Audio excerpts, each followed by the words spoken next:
It's To the Aisle with me, Charles Gross, and Leslie Hoban Blake. Tonight, reviews of Meteor Shower, Cruel Intentions, the musical, John Lithgow's Stories by Heart, and Disco Pigs. Ladies and gentlemen, welcome to Two on the Aisle. It isn't every night we get to say Disco Pigs. Yes. Hello, Charlie. Hello. There was a Disco Duck, I remember. Yes, I remember that too. But we'll be getting to that a little later. Okay. We're going to start here with Meteor Shower, and boy, what a pedigree this play has. Written by Steve Martin. Yes, that's Steve Martin. Directed by Jerry Zaks, who's coming off the wildly successful Hello, Dolly. Amy Schumer's Broadway debut, plus Laura Benanti, who I love, even if I don't get to hear her sing. Jeremy Shamos. Jeremy Shamos. But wait, there's more. Keegan-Michael Kay. Yes, yes. Okay, now Schumer... From Key and Peele, just in case anybody doesn't know. Okay, Schumer and Shamos play this couple in 1993, typical middle-class couple that's obviously had therapy because they're always saying, yes, I understand your feelings, and I'm sorry if I this or that, and they do this for the first quarter of the play. It's probably the kind of couple that Schumer would mercilessly mock in one of her monologues. And then along comes Kay and Benanti as this, well, cruel intentions couple, because they live to break up other couples, and we know they've done this with one other couple who we never meet, and they want to do it here with Schumer and Shamos. But Schumer and Shamos are not aware of that. Well, of course not. If they, okay. Or are they?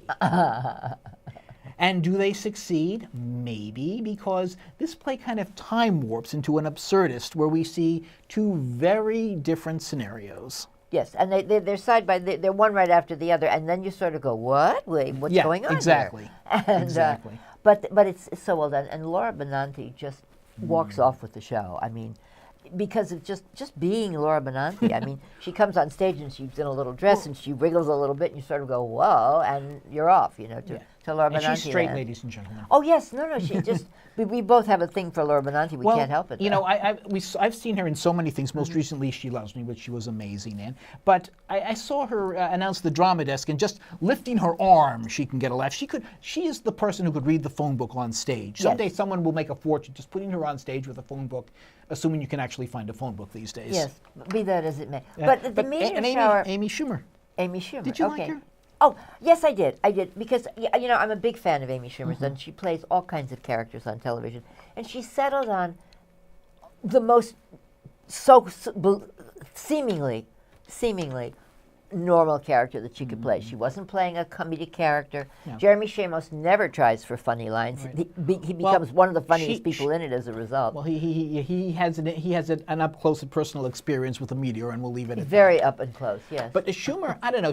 Her acting kind of reminded me of Roseanne Barr, because Barr can do a character, her range is limited. I've never seen Schumer act in anything else. Well, that's it. I disagree, because on her show she played 25 characters. Right. So maybe I have to watch her show. But here, she's good, but get to the last 25% of the play, and she's amazing. All bets are off, and that's the point. Yes. If she did that earlier, then that 25% would not be what it was. I think that Jerry Zaks put the reins on the two of them, Shamos and Schumer, to make them seem the normal suburban couple. When the wild and crazy, as you said, couple comes in, then they can, so you have a real disconnect between the two.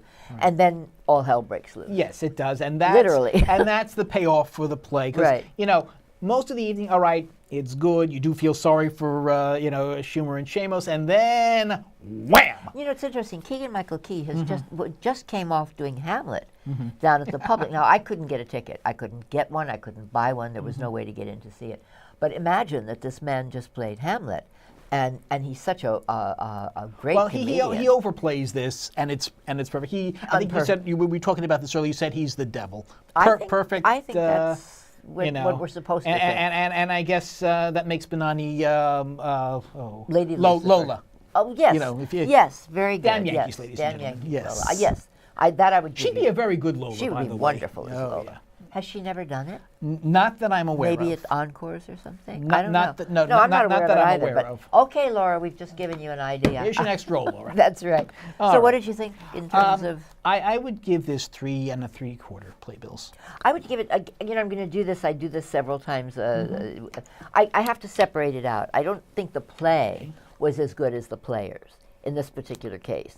And so I think you're probably I would right. give the play 3.5, but I'd give the players 4.5. I think they gave their all. And interestingly, that kind of Yes, evens it comes out out to to your- 3 yes. and 3/4. But I wanted to say why.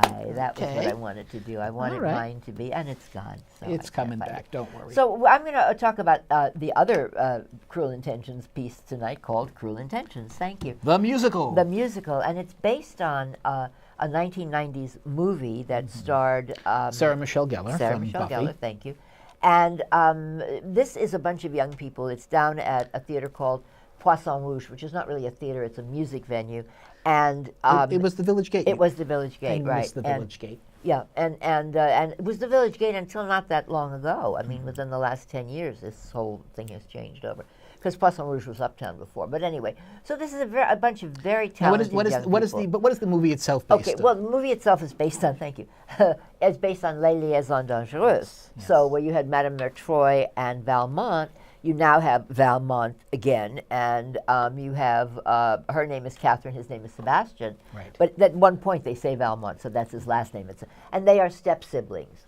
And unfortunately... In a fancy private school. Yes, and unfortunately he has the hots for her, and it's not reciprocated, and they make a bet because they're bored and they have nothing better to do, and there's a new girl at school, and 2 new girls, as a matter of fact. yes, and it's interesting because the play takes place it's not exactly immersive, but there are places in the audience where the cast comes out to do Right. some of it. Right. Well, at one point, I was on the receiving end of one Yes, of the you were. actors. For Yes, you definitely my were. 15 seconds of fame. Of all the people in the world, and all the gin joints to come to you. So anyway, I just wanted to name Lauren Zachin plays, and she was in Rock of Ages, and she plays Catherine, victim. the girl, and Constantine Rizzulli plays Sebastian, and then you have some other people. I'm not sure who is which because I don't remember their name. But one of the really intriguing the show things- did not have a program. Unfortunately, I don't understand why. In the beginning, they run down everybody's name and picture, but that doesn't help you if you're coming to talk Because about they it don't here. allow you to film that part. Yes. Also, we should say this is a musical, but the musical score is based entirely of 90s rock songs. And not necessarily. I imagine to the people who were there, they were better known than they were to me. So we were I sitting. didn't recognize much of it No, I either. didn't, and we were sitting on top of the amp, so I never made out and any of it's the lyrics at all. loud. I was going like this during the first more act, than that, and then yes. I whipped these out Whip those during the out. second act. It's really nice costumes, especially Yes. if you like watching hot women. Well, I just wanted to say that the But absolutely no scenery. direction by It's kind of almost like a concert. direction by Lindsay Rosen and choreography by Jennifer Weber, and that's really what holds it together. Yeah. I mean, the way they move and what they. Plus, it's the lay liaisons. It's the story, basically. Right. Letter for letter, essentially, including a very tragic ending where Yes. he falls in love, and it ends up being both the siblings, the step siblings, undoing, Yes. as in the original. And it is. Where was I going to go with that? I don't know. I never got to say it. Okay. You were saying about the staging, and you were talking. I'm sorry, I interrupted Yeah, you. no, that's okay. Patricia I'm Richardson. sorry, I should I, have- I know. I'm sorry. I should have listened to you. Yes, I know. But we'll never be finished with that Okay. one. But I hear you, Charlie. The Patricia Richardson, whom we know from the Tim Allen Full Time right. show. Yes, Home Improvement. Home Improvement, thank you. And of course, we knew she was going to play a mother, and we find out whose mother she plays. Mm-hmm. And it's interesting because she's so much older than anybody else on the stage. I don't know who she hangs I'm out sure with. she enjoyed hearing Oh, that. no, well, forgive me, Patricia. I'm on that side of it, too. But it's just, who do you hang out with when you're the only older person in the show? That's all I'm thinking of. Because it's a bunch of kids, and they're going to hang, and do things. Very well done, beautifully put together for what it is. A lot of enthusiasm, a lot of Yes. excitement. And actually a lot more exciting than the last version of Les Liaisons that I yes. saw on Broadway, Oh, which yes. dragged. We saw the one, it was Liev Schreiber. And Yeah. The tall gal, whose name I cannot think of. Anyway, British actress. But anyway, doesn't matter because we didn't really care for it that much. It was disappointing, and this really gives you the energy and shows Yeah. you what the show could be. You know, so give these kids, like 10 or 15 years, and then bring them back in the original. Well, you can see from the little bit of footage that we have how sexy. Yes. The two leads it's are. a hot cast, Yeah. but it's an energetic cast. Even if the brother is bored, which he claims he is, he's still exciting. Right. And we're not bored. Right. And that really makes And these are an kids. excellent show. You never know, but these are kids that we may see, in more. I'm sure and we have all will. have credits. He I'm was sure in we will. Wicked. That guy was in Wicked, and Mm-hmm. a A lot of people have been in came out Wicked of right now. Spring Awakening. I mean, they have these credits where they're not newcomers. They're all professionals. And it as they say. shows. And it shows. So what would you give it?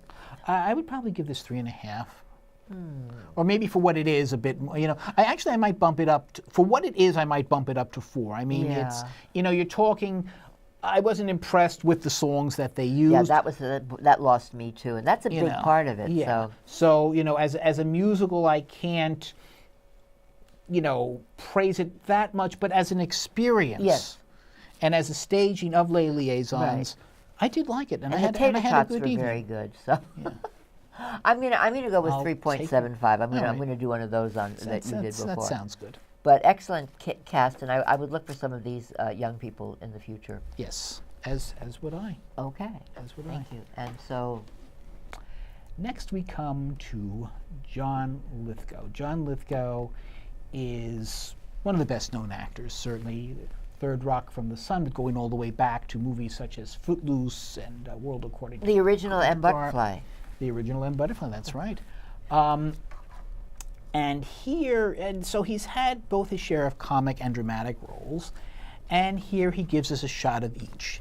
He plays stories by heart, and that's exactly what it is. He comes with a storyteller. They're actually, he reads, or he tells 2 stories that come out of a book that his parents read to him when he was a child. In fact, he has the actual book here, but there are actually 3 stories, because the third story is why he is telling these stories and his family background. I mean, we find out about his father, who was a theater impresario, and I think you actually met him once. In New Jersey at the McCarter. Yeah, his father was very instrumental in getting McCarter up and running and becoming the great regional theater that it was. So we hear that story, what it was like to grow up in the theatrical family, that obviously it influenced him to go. And I think so, yes.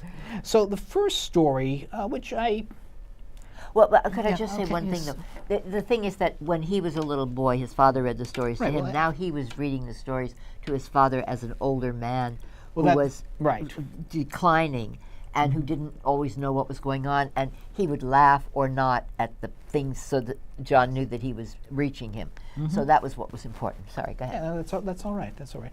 Anyway, so he tells these 2 stories. One by- one is Ringlander. Ringlander. It's called Haircut. Basically takes place in a barber shop where a barber is recanting the story to someone who's giving a haircut to.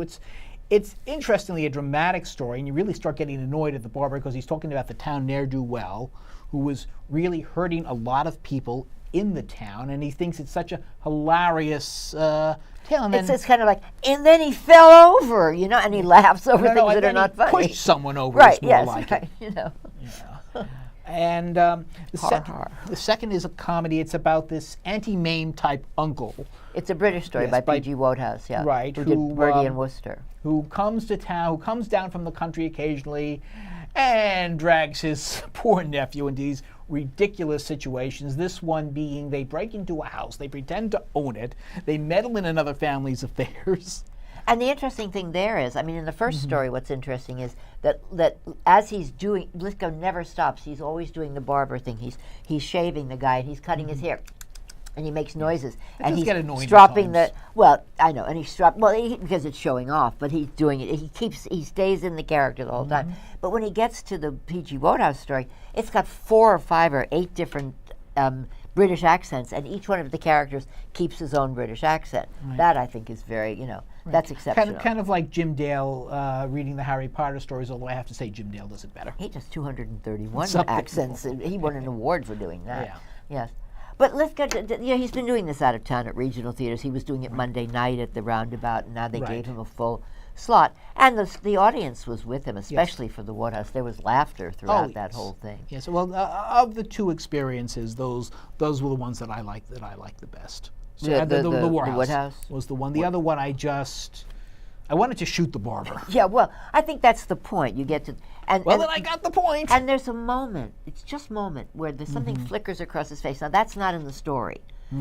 It flickers across his face as to maybe that's not so funny, and then he goes, no, it's funny, and he goes back to it. So you realize that he's not going to change. None of the story is going to affect him in the way that it might. But really wonderful work from Lithgow. Yes, and my conclusion on this is I admired the craftsmanship. Right.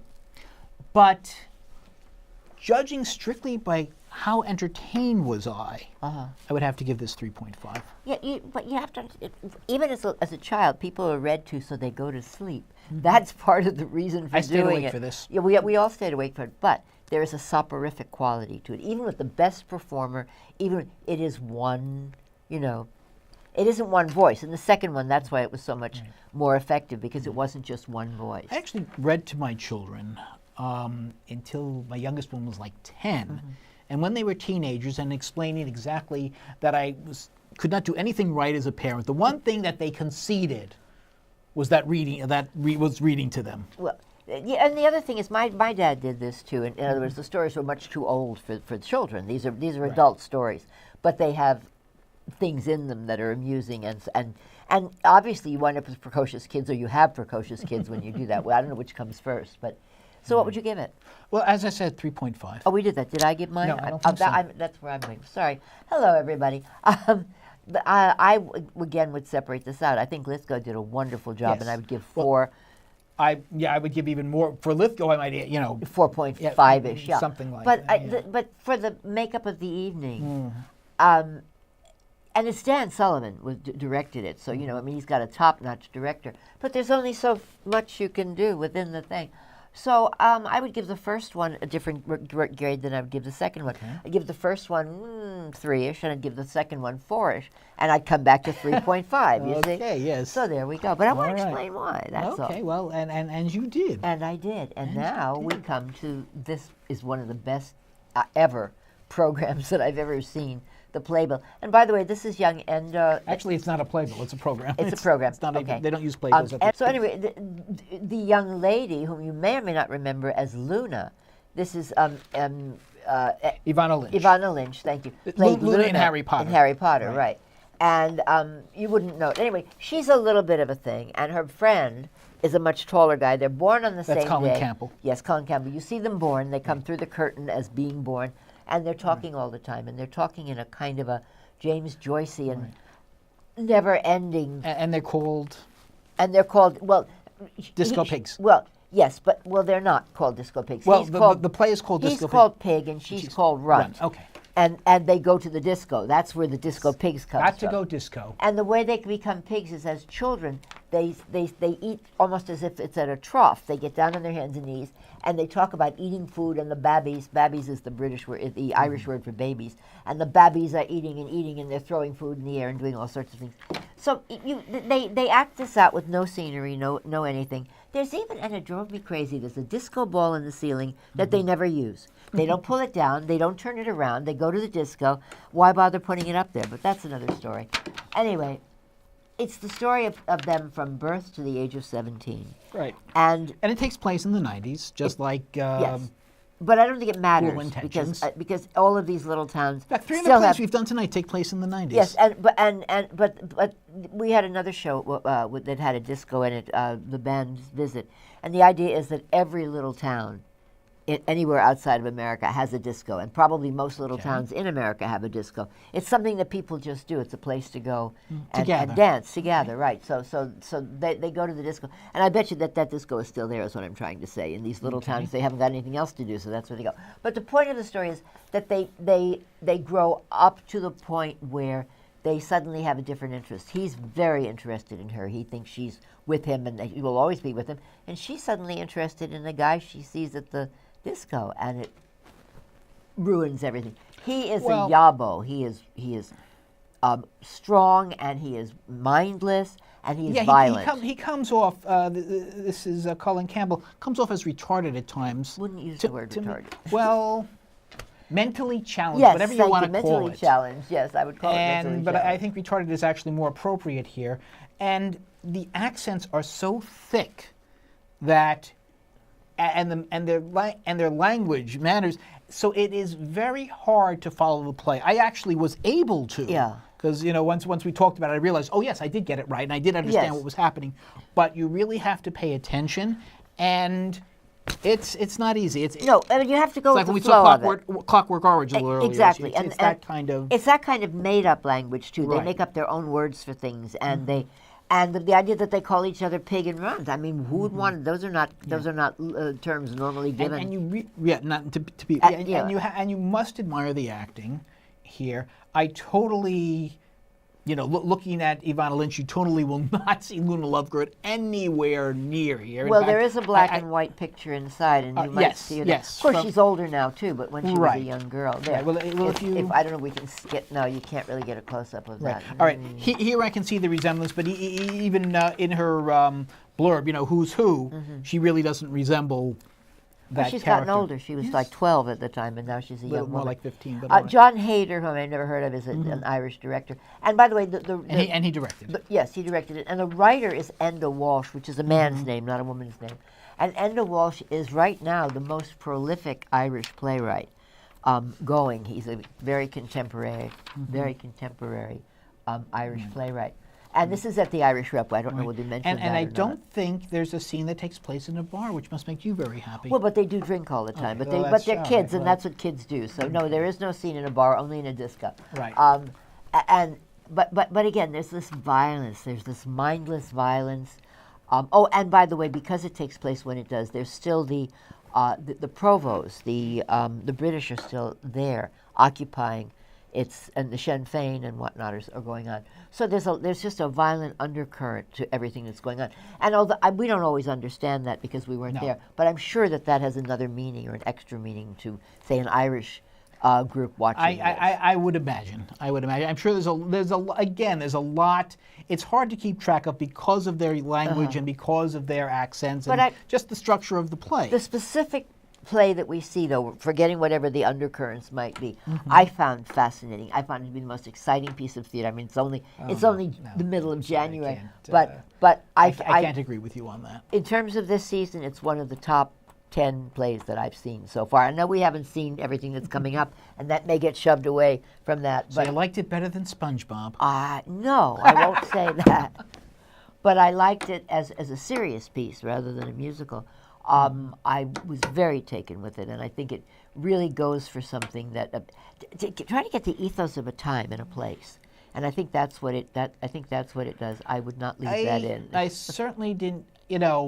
Again, what time, what place, though? Well, Ireland in the 90s with young people growing up with no future. If they don't leave, there's nothing for them to do. I mean, where do they go? And are they Protestant or are they Catholic? That's another. We don't know. It doesn't really. But I think an Irish audience would know what they were.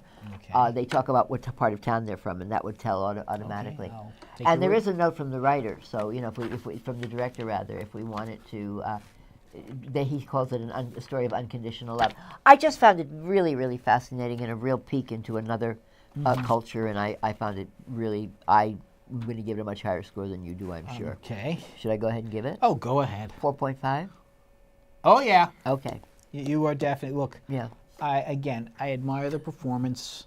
Again, I feel the same way as I did about Clockwork Orange. I did not like Clockwork Orange. Right. But I admired the stagecraft. I Right. admired what they were attempting to do with it. And that's why I will give this 3 playbills. See, if we're going to use Clockwork Orange, as I thought Clockwork Orange was off the charts. I was just enamored of it. Right. As a dance piece, as a, I mean. Yes, but it was supposed to be a I theatrical know, piece. I understand. This is a theatrical piece. With a lot of movement, though. Yes, they never stop moving. From the time they're born, they're They're- moving, yes. and with no place to go. That it's and what do you do with all that energy when you're that age? So you turn to violence. I mean, that's part of what happens. And Right. So anyway, very. Enda Walsh also did the Black Watch, a thing that was done at St. Anne's. He's just he's going to be around for a while, and we're going to know more about I him. am curious to see what he comes up with next, and certainly I'd love to see more Evanna Lynch and Colin Campbell. Great. That'd be great. Yes. All right. A thought. Yes. When I was in college and I was writing for the theater reviews for the school newspaper, my theater professor at Rutgers University, Vernon Smith, said, Charlie, you really should know the difference between constructive criticism and destructive criticism. And I'll tell you what that is. Now, constructive criticism is what I give to you. Now, destructive criticism is what you give to me. I think you've told that before, but we'll let that. Okay. All right. I thought you were going to say the difference between reviewing and criticism, because what we're doing is reviewing. Oh, okay. We're not doing criticism, which is much more in depth and much more based on knowledge of theater as a whole and where this fits into it and whatnot. We could do that. We both have the qualifications. But what we do is much more reviewing. And so I had just read a piece about the difference between. But are we doing between it has reviews nothing and to do with criticism? positive or negative. Okay. It just has to do with.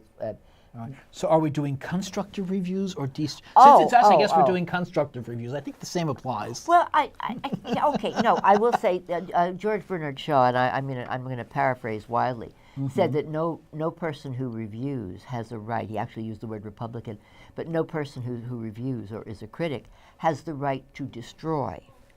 That it can only be constructive criticism. And Shaw was a critic, but the idea of just tearing something down for the sake of tearing it down, it makes no sense. Right. Unless you're doing your own version of Cruel Intentions. Or unless you've reached that wall that we get to sometimes at the end of the season, where you go, if I have to sit through one more, and so at that point you might just hit one and go, this is not why I came into this, this is not why I do this. And that's different. That's when you might be very destructive. But for the most part, I think we try to find something of worth in the things that we see. Right. Because I think there always is something. But sometimes they're genuinely bad. Yes. Sometimes. Ford didn't mean to create the Edsel. And on that note, that is our show for this evening. When you go to the theater, look for Leslie and me. Us too. On the aisle.